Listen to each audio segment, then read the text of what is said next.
In the quiet hours before dawn, when shadows stretch like memories across forgotten battlefields, we find ourselves contemplating a transformation so profound, so terrible in its implications, that it challenges everything we thought we understood about divine authority and cosmic justice. Tonight, we witness the moment when heaven itself declared war upon the earth, when the most beautiful lies ever conceived became the foundation for the most systematic violence the world has ever known. Throughout our journey, as tarnished, we encounter the remnants of this ancient conflict, the impaled corpses of giants frozen in eternal testimony to divine wrath, the buried cities whose only crime was the audacity to forge their own destiny, the scattered bones of civilizations that dared to worship gods other than the greater will. We see these monuments to conquest and assume them to be the natural order, the inevitable result of cosmic law asserting itself over mortal rebellion. But what if this assumption is wrong? What if the Golden Order's dominion over the lands between was not the fulfillment of divine mandate, but the product of the most sophisticated military campaign ever waged in the name of fabricated authority? What if the beautiful paradise we witness in the age of the Erdtree was built upon foundations of systematic genocide, cultural elimination, and theological manipulation, so elegant that even its victims came to believe in the righteousness of their own destruction? Tonight we explore the transformation of the Golden Order from spiritual authority into military empire, the moment when Meta's beautiful lies stopped being tools of internal control and became instruments of external conquest. We witness how Queen Marika and her first Elden Lord Godfrey took the fabricated divine guidance we explored in our previous journey and weaponized it into a theology of systematic expansion, turning the desperate improvisations of abandoned cosmic messengers into the philosophical foundation for wars of extermination. This is the story of how heaven declared war on earth, how the most perfect system of spiritual control became the most efficient machine of imperial conquest, how beautiful lies became beautiful violence, and how the greatest deception ever conceived achieved its ultimate expression through the systematic elimination of every alternative to its divine authority. For in the ashes of the fire giants, in the darkness of the buried eternal cities, in the forced conversion of ancient dragon cults, we discover the true cost of paradise built upon fabricated divine will. We learn that when lies become law, resistance becomes heresy. When deception achieves perfect expression, diversity becomes blasphemy. And when heaven declares war on earth, there can be no neutrality in the face of absolute authority. The Golden Order did not conquer the lands between. In spite of its fabricated origins, it conquered precisely because those origins gave it a flexibility that genuine divine mandate never could have provided. Tonight, we witness how the most beautiful lies in cosmic history became the foundation for the most beautiful war machine ever conceived. Chapter 1. The Divine Mandate. To understand the magnitude of what unfolded across the lands between, we must first witness the moment when lies transformed into law, when the fabricated guidance of the two fingers evolved from internal control into external command, when the beautiful deception that maintained the Golden Order's spiritual authority became the theological foundation for systematic conquest of everything that existed beyond its borders. The transformation began with a single proclamation from Queen Marika herself, words that would echo across battlefields for ages to come and serve as the divine mandate for wars of extermination. Put the giants to the sword and confined the flame atop the mount. She commanded her first Elden Lord, "Let a new epoch begin, an epoch glistening with life. Brandish the Elden Ring, for the age of the Erdtree." In these words, we hear not the defensive measures of a threatened realm, but the aggressive expansion of an empire that had decided the time for coexistence had ended. The genius of this theological shift lay in its fundamental reframing of cosmic purpose. No longer was the Golden Order content to preserve divine authority within its established borders, no longer satisfied with the internal harmony achieved through Meta's fabricated guidance, the two fingers' improvised wisdom. Instead, the very existence of alternatives to Golden Order rule became redefined as an offense against cosmic law itself, a stain upon the perfection of divine authority that demanded correction through systematic elimination. Before it came to be an embodiment of order, everything was in opposition to the Erdtree, the sacred texts tell us, but through countless victories in war, it became the embodiment of order. These words reveal the true nature of the Golden Order's divinity, not inherent cosmic authority, but achieved dominance through military conquest. The Erdtree did not become the embodiment of order through spiritual revelation or cosmic appointment. It achieved this status through the systematic destruction of every alternative source of meaning in the world. This represents perhaps the most sophisticated transformation of fabricated authority in the history of cosmic governance. The two fingers, operating without genuine divine input, yet blessed with the creative flexibility that abandonment had forced upon them, discovered that their improvised guidance could justify not merely internal control, but external expansion. If cosmic order demanded unity, if divine will required harmony, if the greater will's authority brooked no alternatives, then every civilization that existed independently of Golden Order rule represented a theological problem requiring military solution. The beauty of this theological evolution lay in its internal logic. The same fabricated divine guidance that had created perfect spiritual control within Golden Order territories could be extended to justify perfect spiritual control over territories that had never accepted Golden Order rule. The two fingers' improvised interpretations of cosmic will, which had proven so effective at maintaining internal harmony, could be reframed as divine commandments for external conquest.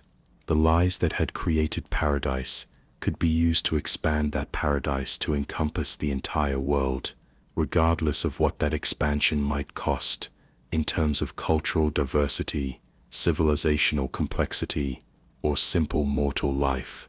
Queen Marika's genius lay in recognizing that the Golden Order's fabricated divine authority was not a limitation to be overcome, but a strength to be exploited. Genuine divine mandate might have imposed restrictions, might have demanded mercy for the innocent, consideration for cultural differences, respect for alternative paths to cosmic truth, but fabricated divine authority, guided by the desperate creativity of abandoned cosmic messengers, possessed no such limitations. It could be shaped to justify whatever actions the Golden Order deemed necessary for its expansion and survival.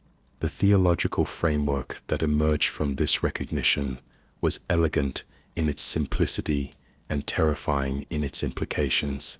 Diversity became chaos. Alternative spiritual practices became heresy. Independent civilizations became obstacles to cosmic harmony. Resistance to Golden Order expansion became rebellion against divine will itself.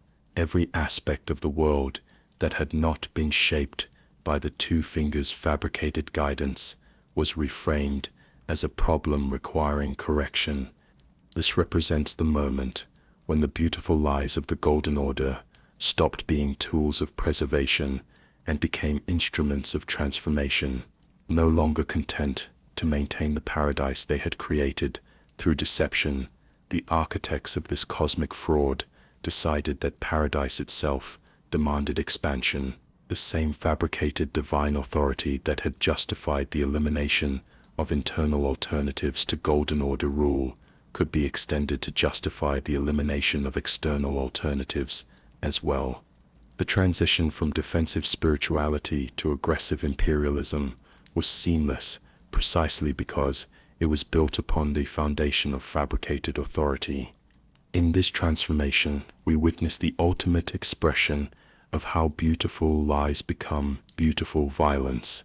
The same elegant deception that had created internal harmony through spiritual manipulation now demanded external harmony through military conquest. The fabricated divine guidance that had eliminated alternatives within Golden Order society now called for the elimination of alternatives beyond Golden Order borders. The cosmic fraud that had achieved perfect expression through internal control now sought perfect expression through external domination. Heaven had declared war on earth, and the battle lines had been drawn not by genuine cosmic authority, but by the desperate creativity of abandoned messengers who had discovered that their beautiful lies could justify not merely paradise, but the expansion of that paradise to encompass everything that existed under the stars.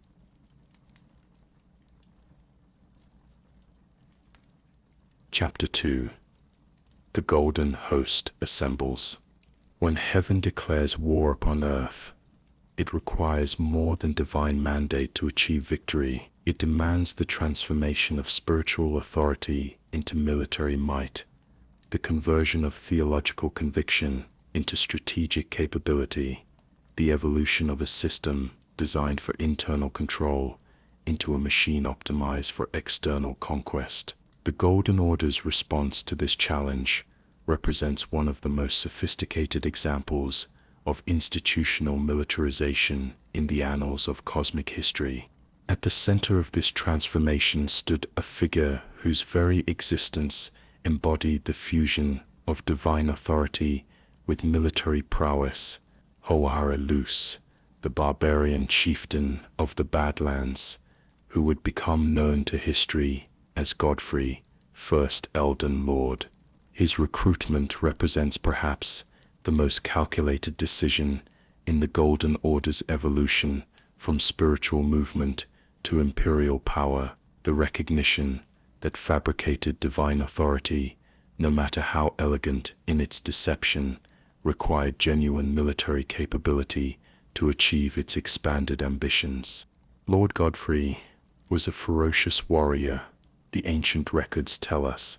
When he vowed to become Elden Lord, he took the spirit beast Serish upon his back to suppress the ceaseless lust for battle that raged within. The genius of Godfrey's transformation lay in its preservation of essential military capability while achieving the refinement necessary for divine legitimacy. Serish did not eliminate the warrior's lust for battle. It controlled that lust, channeling it toward strategic purposes while maintaining the facade of civilized divine authority. Under Serish's influence, the barbarian chieftain could conduct himself as a lord, presenting the appearance of refined divine mandate, while retaining the savage effectiveness that made him lord of the battlefield. The Crucible Knights represented the perfect fusion of the Golden Order's spiritual and military aspects.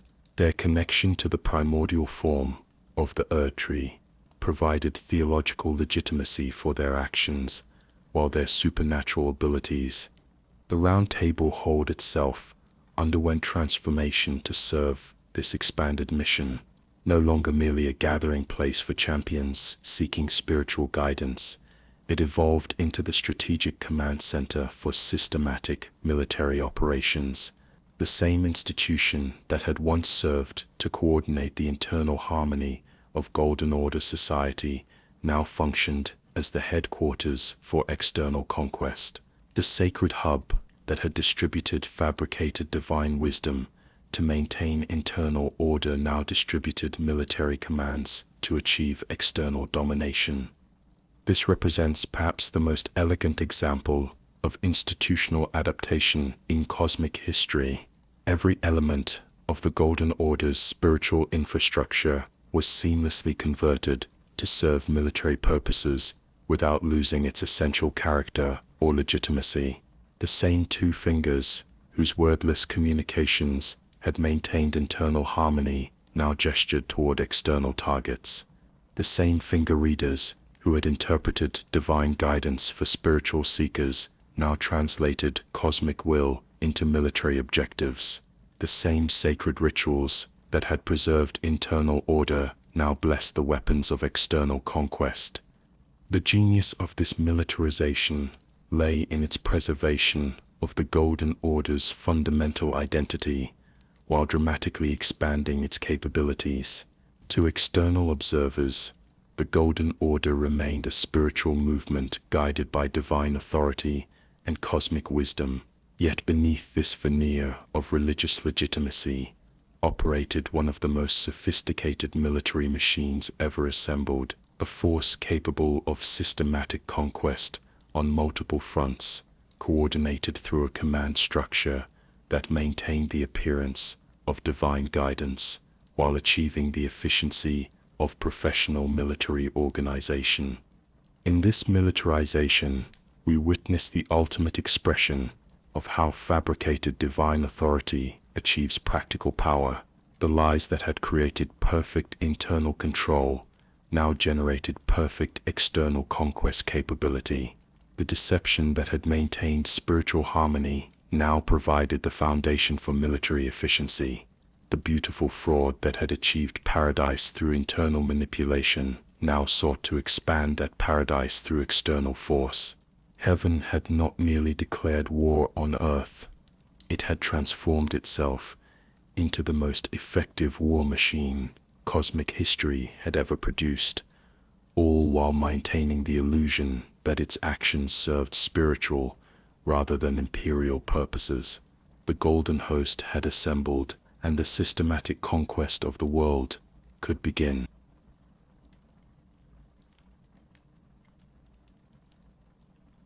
Chapter 3: The Enemies of Order.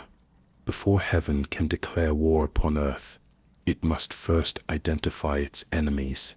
It must transform the magnificent diversity of creation into a catalogue of threats, requiring elimination. It must reframe the natural complexity of existence as chaos that offends divine order and demands correction through systematic violence. The Golden Order's approach to this theological challenge represents one of the most sophisticated examples of ideological preparation for systematic conquest in cosmic history.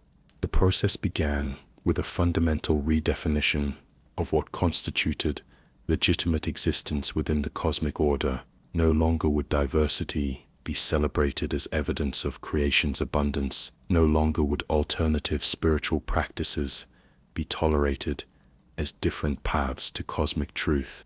The fire giants represented the most existential threat to Golden Order expansion, and thus became the primary target for theological demonization. These ancient beings possessed the flame of ruin, a power capable of burning the Erdtree itself, and thus threatening the very foundation of Golden Order authority. The burning of the Erdtree is the first cardinal sin. The sacred incantations proclaimed that is not the domain of mere men. The theoretical elegance of this condemnation reveals the Golden Order's sophisticated understanding of imperial theology. The eternal cities were not destroyed for their material threat to Golden Order power, but for their spiritual challenge to Golden Order legitimacy. By attempting to create their own lord, they had committed the ultimate heresy, the assertion that divine authority could exist independently of two fingers' guidance and greater will mandate. Such theological rebellion could not be tolerated, regardless of its practical harmlessness. Ancient dragons presented a more complex challenge to Golden Order expansion. These beings possessed genuine divine power and commanded respect through their demonstrated capabilities rather than fabricated authority. Their existence could not be simply dismissed as chaos or rebellion. They represented alternative cosmic authority that demanded more sophisticated theological response. The solution lay in strategic integration rather than systematic elimination, the transformation of competing divine power into subsidiary divine authority operating under Golden Order oversight. The Dragon War began with ancient Dragon Granzax's assault upon Leyndell, the only time in historical record that Leyndell's walls have fallen. This military challenge to Golden Order supremacy could not be ignored or dismissed, yet it also could not be simply categorized as chaotic rebellion requiring extermination. Instead, the dragons' demonstration of genuine power earned them a place within the expanded Golden Order hierarchy. Their lightning was imbued with gold, and their worship was restructured to acknowledge greater will authority, while preserving essential draconic elements. Beast cults and primitive spiritual practices faced the most comprehensive theological condemnation. These represented not merely alternative paths to cosmic truth, but regression to chaotic states that predated Golden Order enlightenment. The current Crucible is but a pale imitation of the original, which was closer to the primordial crucible of life, the sacred texts proclaimed, establishing a hierarchy that positioned Golden Order practices as evolved perfection and alternative spiritual paths as primitive deviation requiring correction. The Stormlord and his followers represented territorial independence that challenged Golden Order claims to universal dominion. Their worship of storm powers and maintenance of independent political authority could not be tolerated once the Golden Order had committed itself to systematic expansion. Godfrey's personal combat with the Stormlord symbolized not merely military conquest, but the theological assertion that no power could legitimately exist independently of greater will authority. Each category of enemy received specific theological treatment designed to justify particular methods of conquest. Fire giants faced complete extermination because their power threatened Erdtree survival. Eternal cities faced systematic banishment because their rebellion challenged divine hierarchy. Dragons faced forced integration because their power commanded respect, while their independence threatened authority. Beast cults faced cultural elimination because their practices represented primitive chaos requiring enlightenment. Independent political entities faced territorial conquest because their sovereignty challenged universal Golden Order dominion. The systematic nature of this classification reveals the Golden Order's comprehensive approach to imperial expansion.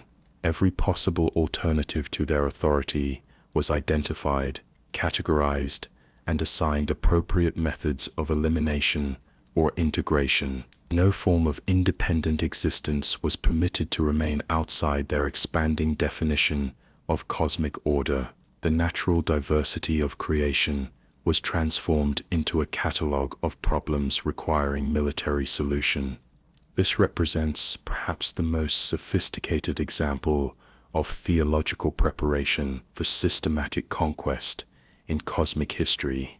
The Golden Order did not simply decide to expand their territory through military force. They reconstructed the very nature of legitimate existence to make such expansion a cosmic necessity. They transformed the abundant diversity of creation into a collection of threats, rebellions, and chaotic deviations that offended divine order and demanded correction through systematic violence. In this comprehensive cataloging of enemies, we witness how fabricated divine authority achieves its most destructive expression. The same creative flexibility that had allowed the Two Fingers to improvise effective internal guidance now enabled them to justify systematic external conquest. The beautiful lies that had created internal harmony now demanded external uniformity. The elegant deception that had achieved paradise through spiritual manipulation now required the elimination of everything that made paradise necessary. Heaven had not merely identified its enemies on earth, it had redefined the very nature of legitimate existence to ensure that everything outside its control became an enemy, requiring elimination. The catalogue was complete, and the wars of systematic conquest could begin.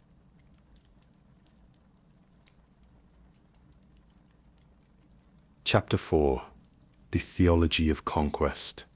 When heaven declares war upon earth, violence alone is insufficient to achieve lasting victory. Conquest requires not merely the defeat of enemies, but their transformation into willing participants in their own subjugation. Systematic expansion demands not just military success, but theological justification that makes resistance appear not merely futile, but morally wrong. The Golden Order's approach to this challenge represents perhaps the most sophisticated example of weaponized theology in the history of cosmic governance. The foundation of this theological framework lay in the fundamental redefinition of violence itself.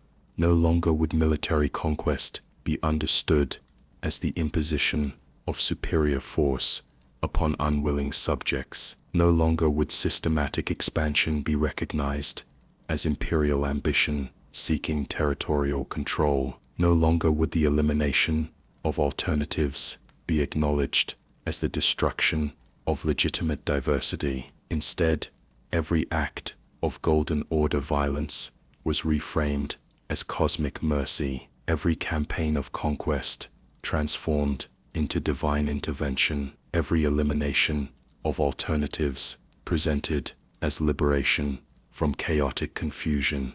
The law of regression provided the philosophical foundation for this theological transformation. All things yearn eternally to converge. This fundamental principle proclaimed, establishing the cosmic necessity of unity under divine authority. Through this framework, the natural diversity of creation was redefined as a temporary aberration, a chaotic state of separation that offended cosmic harmony and demanded correction through divine intervention. Resistance to Golden Order expansion thus became resistance to the fundamental principles of cosmic order itself. The genius of this theological construction lay in its transformation of aggressor into benefactor. The Golden Order did not conquer independent civilizations, it liberated them from the burden of chaotic isolation.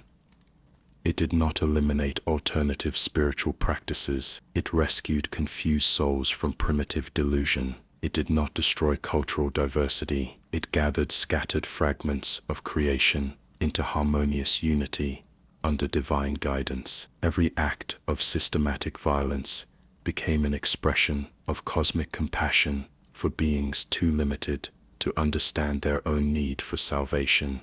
Concepts that threatened to shatter the order entirely, such as life and death, were labeled as heresy and violently persecuted by the Golden Order. The sacred texts acknowledge, yet even this persecution was presented as theological necessity rather than imperial preference. The elimination of alternatives was not cruelty, but mercy, not oppression, but liberation, not destruction, but purification. Those who resisted Golden Order expansion were not defending legitimate independence, but clinging to chaotic confusion that prevented their own cosmic fulfillment. This theological framework achieved its most sophisticated expression in the treatment of conquered populations. Death, in service to Golden Order expansion, was not sacrifice, but apotheosis, the ultimate expression of cosmic harmony, achieved through willing submission to divine will. Those who died fighting against Golden Order conquest were not martyrs defending their homeland, but confused souls who had chosen chaotic rebellion over cosmic unity. Their deaths were tragedies not because they had been killed, but because they had died in a state of theological error that prevented their proper integration into divine order. The fire's deadly sin incantation codified this theological position with elegant precision. The burning of the Erdtree is the first cardinal sin that is not the domain of mere men. Through this formulation, the fire giant's natural abilities were transformed from gifts of creation into crimes against cosmic law. Their resistance to Golden Order conquest was not legitimate self-defense. The theological rebellion that justified their complete elimination. The systematic genocide of their civilization became not an act of imperial aggression, but divine punishment for cosmic disobedience. The theological treatment of the eternal cities demonstrated the framework's application to intellectual rebellion against divine authority. The Nox civilization's attempt to forge their own lord was not innovative achievement or legitimate spiritual exploration, but high treason committed by the eternal city. Their punishment, through systematic banishment, was not imperial cruelty, but cosmic justice responding to theological crime. Their burial alive beneath the earth was not genocide, but merciful correction that allowed their survival while preventing their continued offense against divine hierarchy. Golden Order fundamentalism provided the scholarly foundation for this theological conquest framework. To fundamentalists, describe the Golden Order through the powers of regression and causality, establishing academic legitimacy for doctrines that justified systematic expansion. Scholarly pursuit of cosmic truth became intellectual justification for military conquest. Academic investigation of divine law became theological validation for systematic violence. The pursuit of knowledge became the pursuit of conquest legitimization. D. Hunter of the Dead articulated the practical application of this theological framework with crystalline clarity. Those who live in death fall outside the principles of the Golden Order. Their mere existence sullies the guidance of gold, tainting its truth. And so it is. The vermin must be exterminated, down to the very last.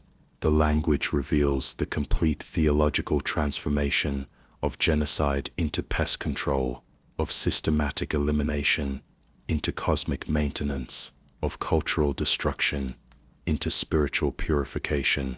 The elegance of this theological construction lay in its internal coherence and external flexibility.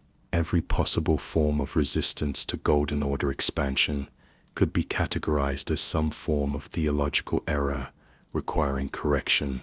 Military opposition became chaotic rebellion. Cultural independence became primitive confusion. Spiritual alternatives became heretical delusion. Political sovereignty became illegitimate separation from cosmic unity. No form of resistance could legitimately exist once the theological framework had been properly applied. This represents the ultimate weaponization of fabricated divine authority. The same creative flexibility that had allowed the two fingers to improvise effective spiritual guidance now enabled them to justify systematic conquest as cosmic necessity. The beautiful lies that had created internal harmony through spiritual manipulation now demanded external harmony through theological violence. The elegant deception that had achieved paradise through internal control now required the elimination of external alternatives through religiously sanctified conquest. The theological framework achieved such sophisticated expression that even its victims came to believe in the righteousness of their own destruction. Conquered populations learned to understand their defeat, not as imperial subjugation, but as liberation from chaotic confusion. Eliminated cultures came to recognize their destruction not as genocide, but as integration into higher cosmic order. Systematic violence achieved such theological legitimacy that resistance became not merely futile, but morally wrong. In this theological transformation of conquest into mercy, we witness how beautiful lies achieve their most destructive expression.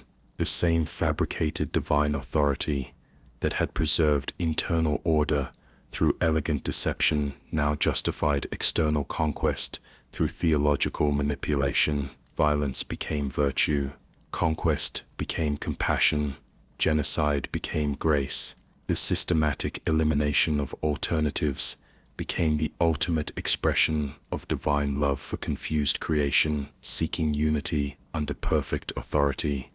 Heaven had not merely declared war on earth, it had transformed war itself into an expression of cosmic mercy that made resistance not merely impossible, but theologically immoral. The theology of conquest was complete, and systematic expansion could proceed with the full conviction that every act of violence served the highest spiritual purposes.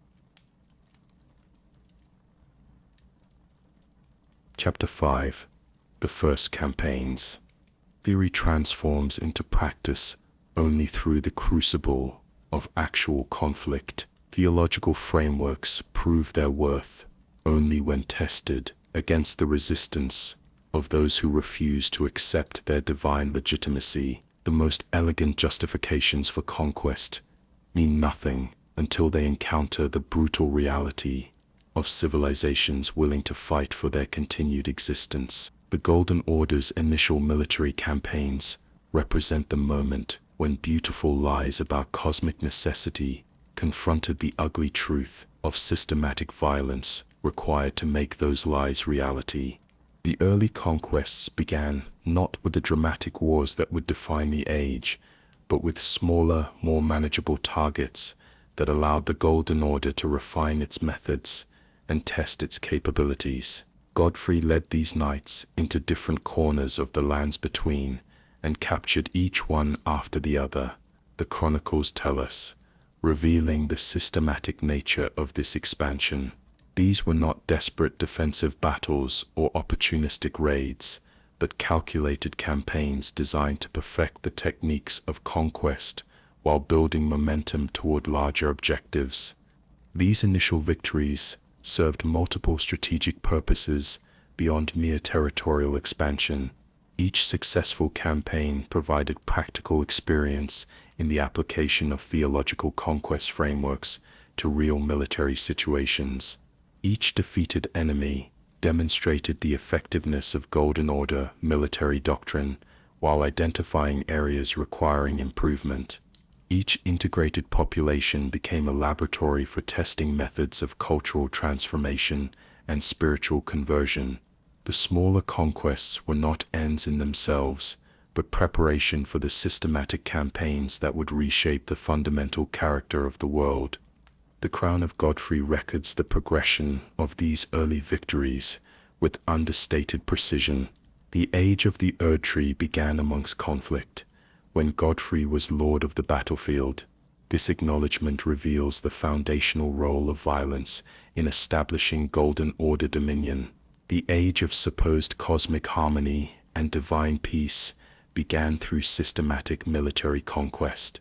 The paradise that would eventually be remembered as spiritual achievement was actually built upon the bones of civilizations that had chosen resistance over submission.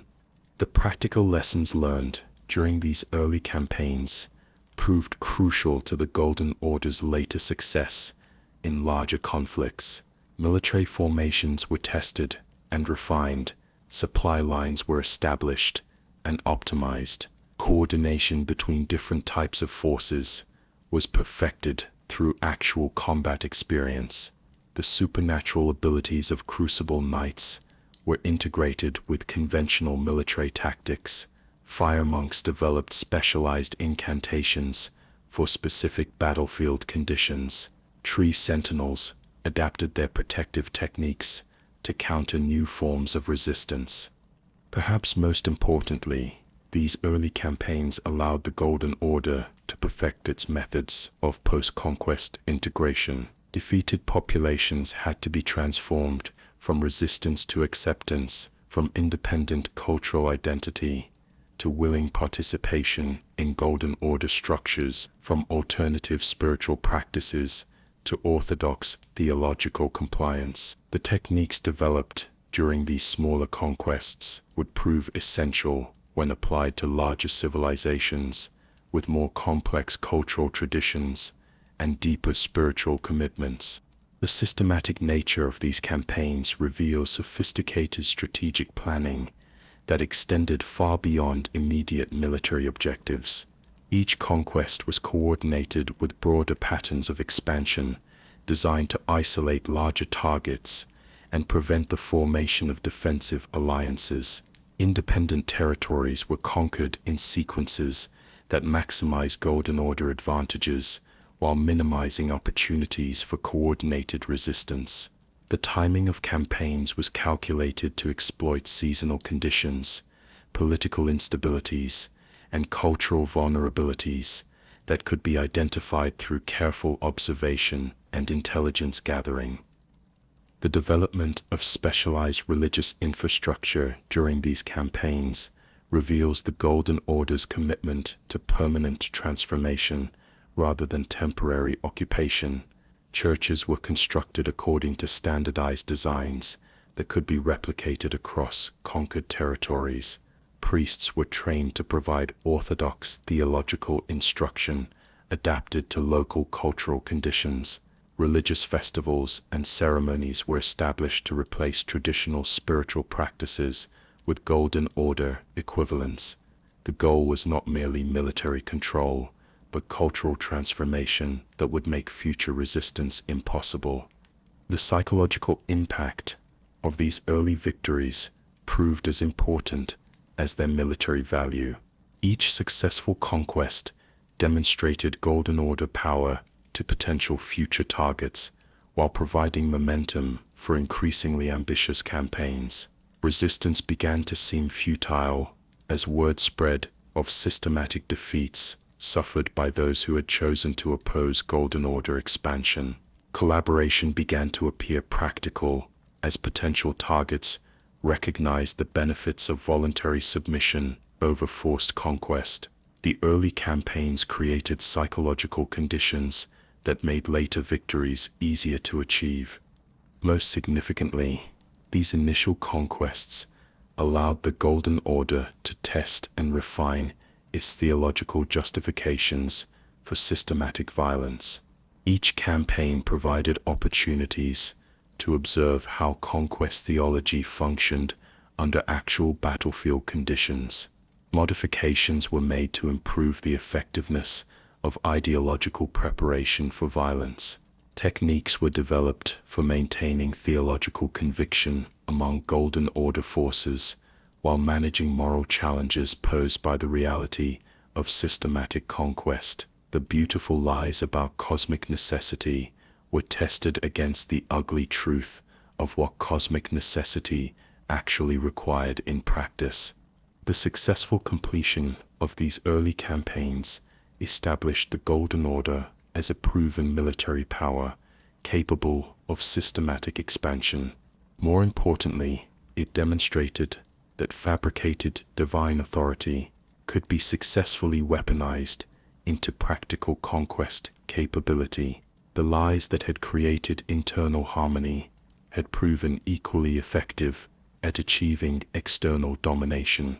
The deception that had maintained spiritual order had become the foundation for military order. The beautiful fraud that had achieved paradise through internal manipulation had now proven capable of expanding that paradise through external force. The war machine was tested, the methods were refined, the momentum was building. The smaller enemies had fallen to establish tactical supremacy and strategic positioning. The stage was set for the systematic campaigns that would determine whether the Golden Order's fabricated divine authority could achieve total dominion over the diverse civilizations of the lands between.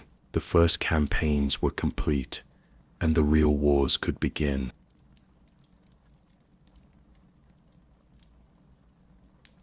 Chapter 6. The Price of Paradise.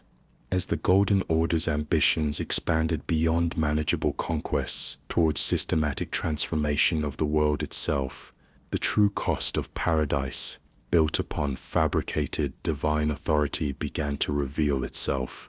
What had begun as elegant theological justification for limited expansion was evolving into something far more comprehensive and far more terrible. The Grand Lift of Rhodes stands as testament to this systematic approach to conquest infrastructure. This massive construction project was not built for peaceful trade or cultural exchange, but to provide military access to the northern territories where the fire giants dwelt. The scale of engineering required, the coordination of resources and labor, the strategic planning necessary to position such infrastructure before actual military campaigns, all reveal the comprehensive nature of Golden Order preparation for total war. The establishment of forward bases, like Castle Sol, and the fortification of strategic passes through mountain regions demonstrate the Golden Order's understanding that total conquest required permanent military presence in conquered territories. These were not temporary encampments for short campaigns, but permanent installations designed to maintain control over subjugated populations while supporting continued expansion into adjacent regions. The architecture of empire was being constructed alongside the theology of conquest, physical infrastructure to support the spiritual justification for systematic violence. Perhaps most revealing of the Golden Order's true intentions was the development of specialized forces for specific types of cultural elimination. Fire monks were trained not merely to fight alongside regular military forces, but to serve as permanent garrison troops in conquered fire giant territories. Their development of protective incantations like Flame Protect Me reveals long-term planning for occupation of hostile environments rather than simple military victory. The goal was not to defeat the fire giants and withdraw, but to eliminate their civilization entirely while maintaining permanent control over their ancestral lands. The recruitment of auxiliary forces, like the Knights of Zamor, demonstrates the Golden Order's sophisticated understanding of imperial administration through divide and conquer tactics. These ice warriors were integrated into Golden Order military structures, not merely as additional combat capability, but as symbols of successful conversion from independence to collaboration. Their participation in campaigns against their former neighbors served both practical and psychological purposes, providing local knowledge and cultural intelligence while demonstrating the futility of resistance to potential future targets. The psychological preparation of Golden Order forces for total war required systematic desensitization to the moral implications of cultural genocide. The same theological frameworks that justified conquest as cosmic mercy had to be internalized by soldiers who would carry out systematic elimination of entire civilizations. Training programs were developed to ensure that Golden Order warriors understood their role not as perpetrators of violence, but as instruments of divine compassion for confused souls seeking integration into cosmic harmony. The beautiful lies about theological necessity had to become personal conviction strong enough to sustain systematic killing. The scale of planned cultural elimination becomes apparent when we consider the comprehensive nature of targeted civilizations. The fire giants possessed not merely military capabilities, but sophisticated understanding of metallurgy, engineering, and spiritual practices that had developed over millennia. Their systematic elimination would represent the destruction of irreplaceable cultural knowledge and technological capabilities. Yet the Golden Order's theological framework demanded not merely military defeat, but complete eradication of their civilization to prevent future challenges to divine authority. The Eternal Cities presented an even more complex challenge for systematic elimination. Their advanced technology and sophisticated social structures could not be simply destroyed without careful consideration of useful elements that might be preserved under Golden Order control. The decision to pursue banishment rather than extermination reveals strategic calculation. These civilizations possessed capabilities that might prove valuable if properly controlled, yet their independence represented theological challenges that could not be tolerated. The solution was systematic cultural elimination while preserving useful technical knowledge under Golden Order oversight. The development of standardized administrative procedures for conquered territories reveals the Golden Order's commitment to permanent transformation rather than temporary control.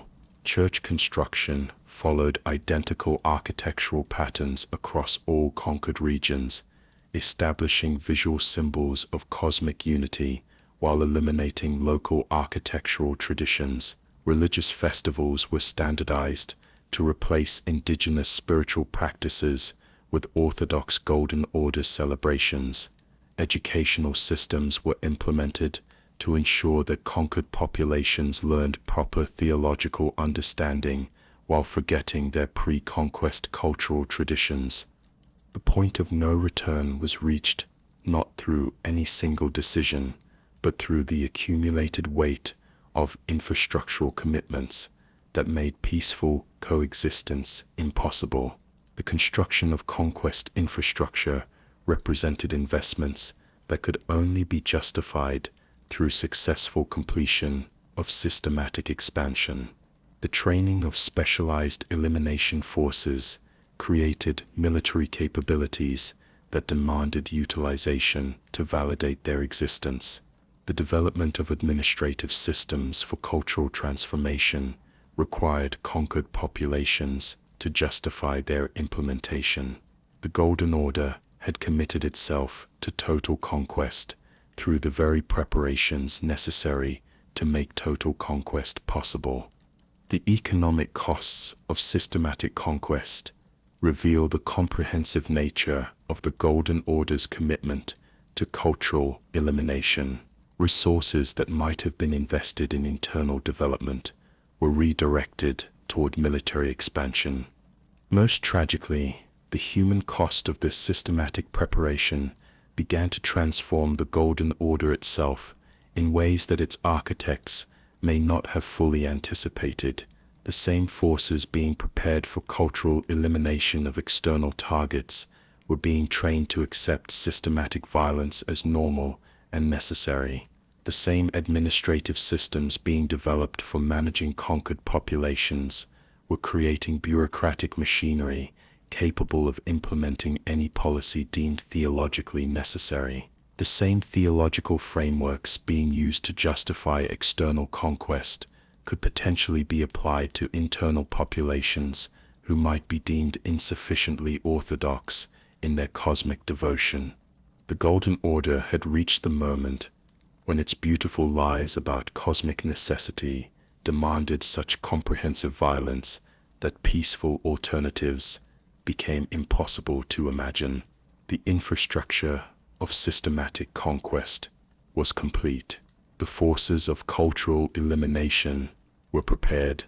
Paradise built upon fabricated divine authority had committed itself to expansion through systematic elimination of every alternative to its cosmic vision. The price of maintaining beautiful lies had become the complete destruction of everything that made those lies necessary. Heaven's war against earth was no longer theoretical possibility, it had become practical inevitability. The only question remaining was which civilizations would be eliminated first, and whether any would survive the Golden Order's commitment to total cosmic harmony achieved through perfect violence. Chapter 7. The Declaration. There comes a moment in every great deception when lies can no longer be maintained through mere words, when fabricated authority must prove itself through systematic action, when beautiful theories about cosmic necessity must be validated through the ugly reality of total war. For the Golden Order, this moment arrived not through external provocation or defensive necessity, but through the internal logic of their own fabricated divine mandate. Heaven's formal declaration of war against Earth was not a response to earthly rebellion. It was the inevitable conclusion of cosmic lies that had grown too large to sustain themselves through anything less than total conquest.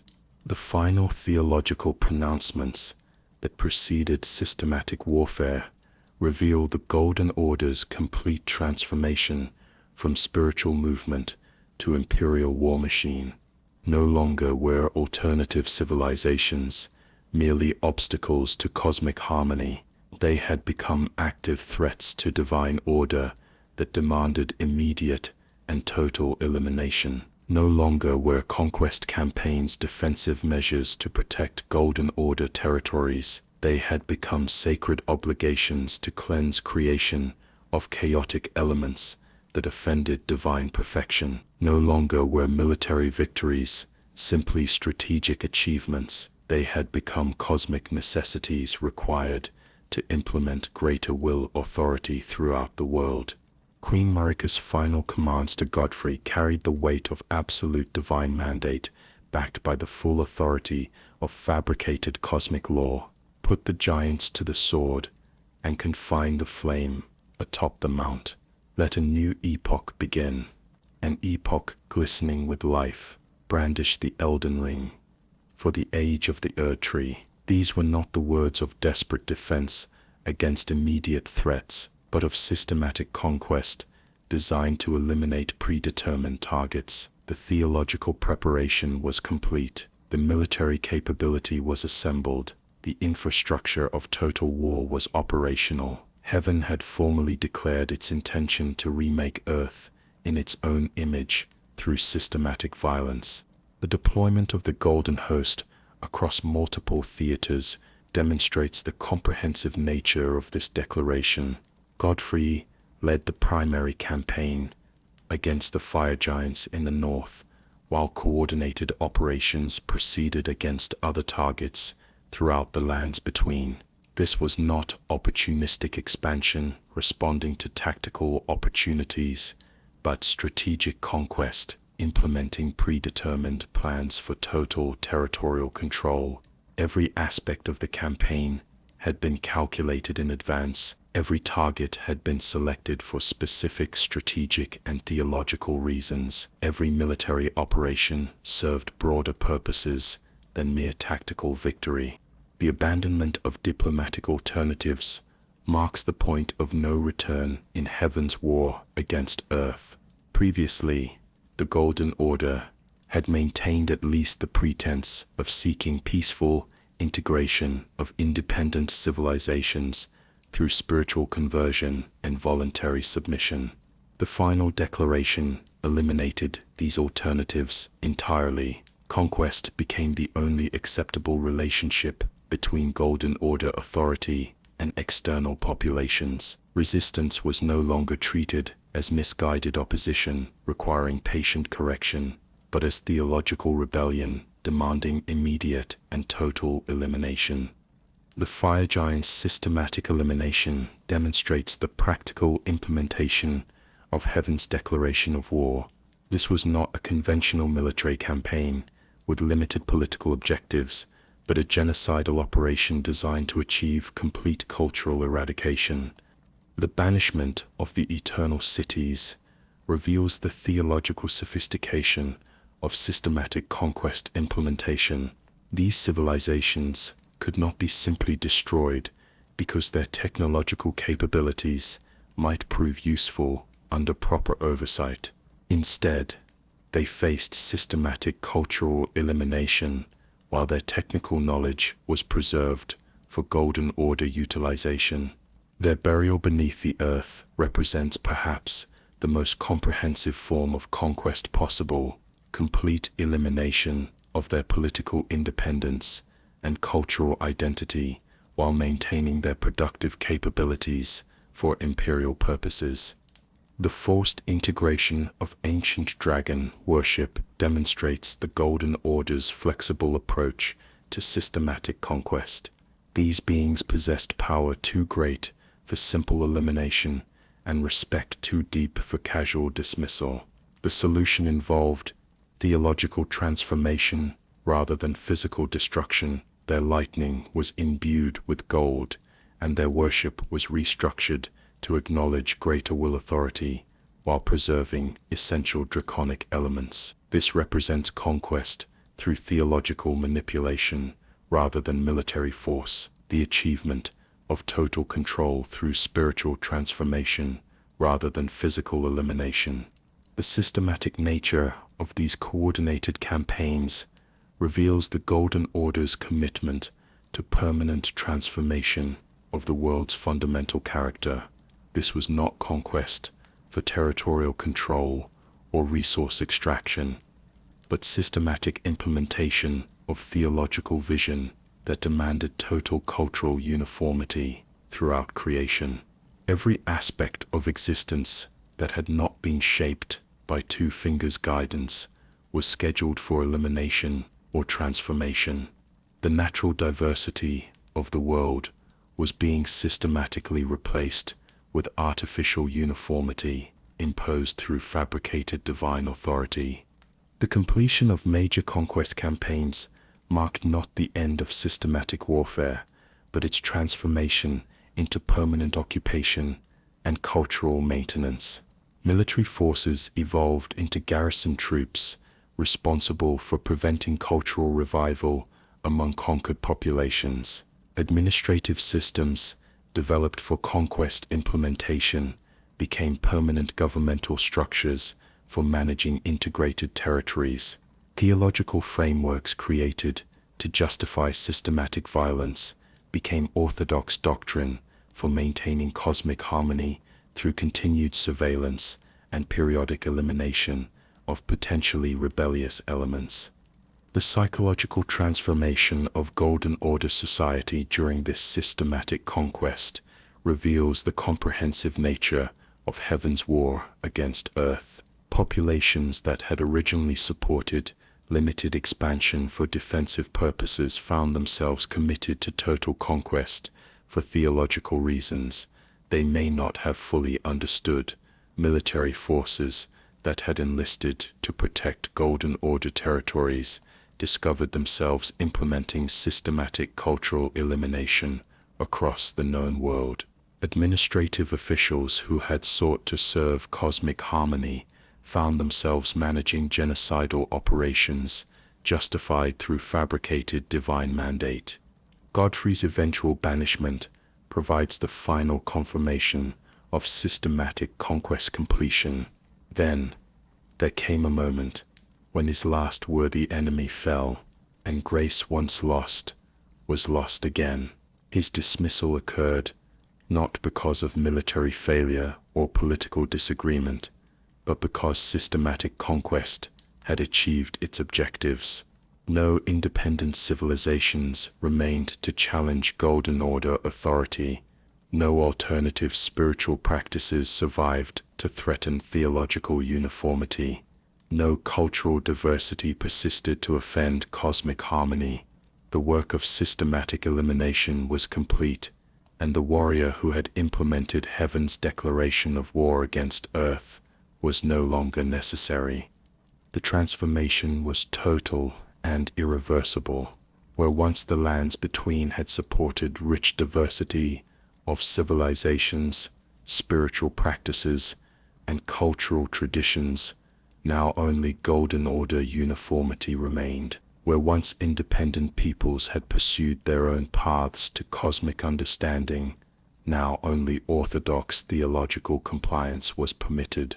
Where once the natural complexity of creation had been celebrated as evidence of cosmic abundance, now only artificial simplicity, imposed through systematic violence, was acceptable. Heaven had declared war against earth, and earth had lost. The beautiful lies about cosmic necessity had achieved total victory through systematic elimination. of everything that made those lies necessary. The fabricated divine authority that had begun as internal control mechanism had evolved into external conquest system, capable of remaking the entire world in its own image. The Golden Order's declaration of war was complete, and paradise built upon systematic violence could finally begin.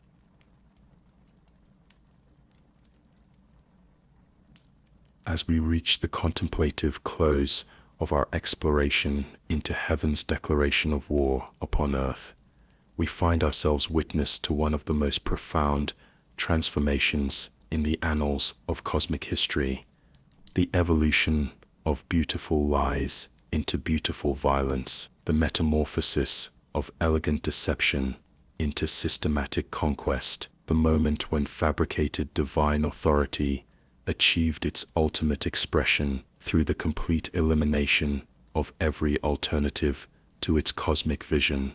The Golden Order's transformation from spiritual movement to imperial war machine represents more than mere institutional evolution. It reveals the inevitable trajectory of any system built upon fabricated authority that achieves sufficient power to implement its foundational deceptions on a universal scale. The same creative flexibility that had allowed the two fingers to improvise effective spiritual guidance without genuine divine input proved equally capable of justifying systematic conquest without moral limitation. The beautiful lies that had created internal harmony through elegant manipulation found their ultimate expression in external uniformity achieved through comprehensive violence.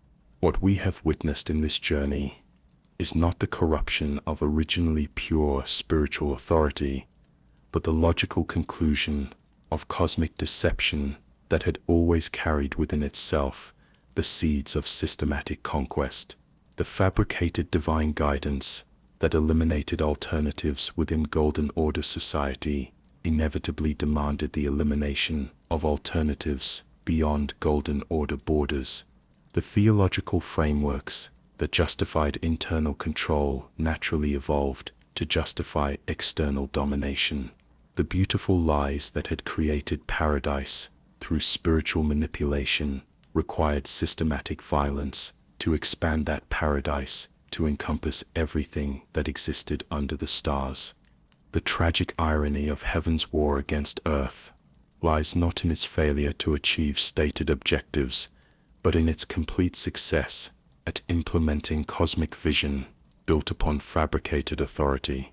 The Golden Order did not fail to establish universal harmony. It succeeded so completely that harmony became indistinguishable from uniformity imposed through systematic elimination of diversity. The divine mandate did not prove insufficient for cosmic transformation. It proved so effective that transformation became synonymous with destruction of everything that had made transformation necessary.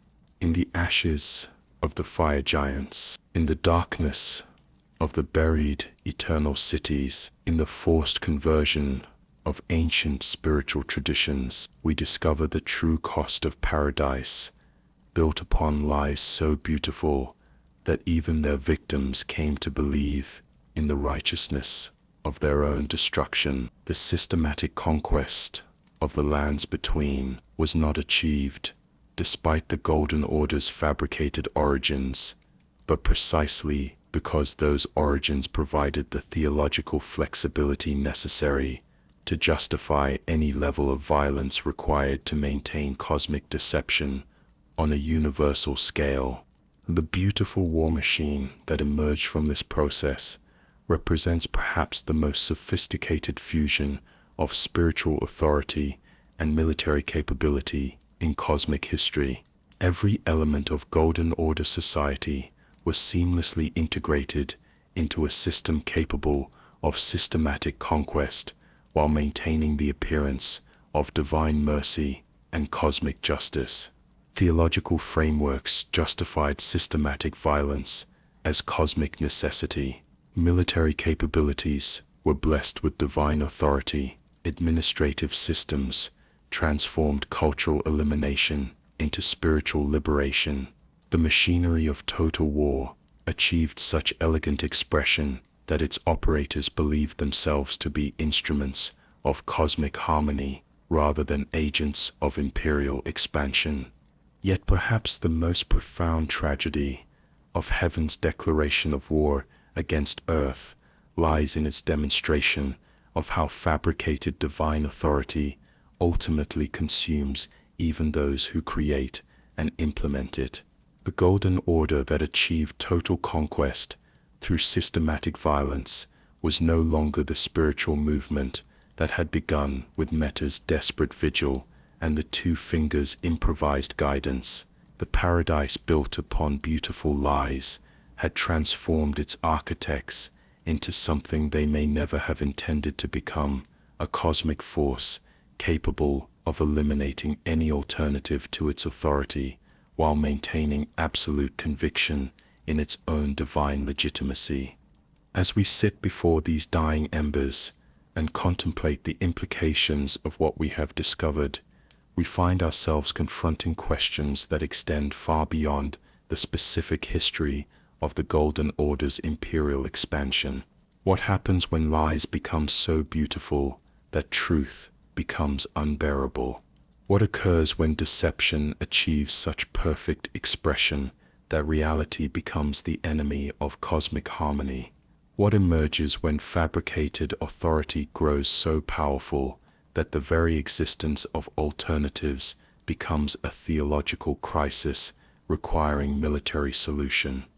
The Golden Order's declaration of war against Earth provides answers to these questions that should give us pause, for in their systematic conquest of the lands between, we witness not the triumph of divine authority over mortal rebellion, but the victory of cosmic deception over the natural diversity that had made that deception both necessary and possible. Heaven's war against Earth succeeded so completely that Earth itself was transformed into a reflection of heaven's fabricated perfection, a paradise built upon the systematic elimination of everything that had made paradise necessary. Tonight we have witnessed how the most beautiful lies in cosmic history became the foundation for the most beautiful war machine ever conceived, how fabricated divine authority achieved its ultimate expression through systematic violence, justified as cosmic mercy, how the desperate improvisations of abandoned cosmic messengers evolved into theological frameworks capable of legitimizing any level of conquest required to maintain universal deception. The beautiful war machine stands complete, its work of systematic transformation finished, its paradise of enforced uniformity achieved. In its magnificent operation, we discover that the greatest danger of beautiful lies is not their failure to convince, but their success at creating realities so perfect that alternatives become not merely impossible, but unthinkable. Heaven declared war on earth, and in its total victory, we learn that the true cost of paradise, built upon fabricated authority, is not merely the destruction of those who resist, but the transformation of those who triumph into something they may never have intended to become. The beautiful war machine achieved perfect expression, and in its perfection, we glimpse the ultimate tragedy of cosmic deception that succeeds too completely for its own creators to control or comprehend.